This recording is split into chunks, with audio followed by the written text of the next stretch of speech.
ஆடு மாடுகளுக்கெல்லாம் பேசுகிறார்கள், இதையெல்லாம் பேசுகிறார்கள் என்று பேசினால் ஒன்றும் பண்ண முடியாது. இயற்கை வேளாண்மை என்றால் மாடும் ஆடும் இல்லாது ஏது இயற்கை வேளாண்மை? ஏது?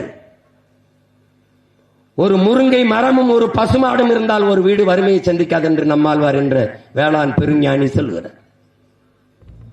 மாடு என்றால் உங்களுக்கு அவ்வளவு கேவலமா போய்விட்டதா? என்னது கொடுமை? மாடு மேய்க்க சொல்கிறார்கள், ஆடு மேய்க்க சொல்கிறார்கள் என்று. அவர்கள் எல்லாம் டாக்டராகி விடுவார்கள், மருத்துவராகி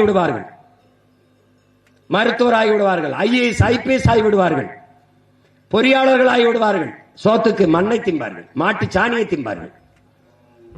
சோத்துக்கு என்ன செய்வார்கள்? டாக்டர் ஆகிவிட்டார், பசிக்கும் போது ஊசி 2 மாத்திரையை சாப்பிட்டு விட்டு படுத்து விடுவாரா?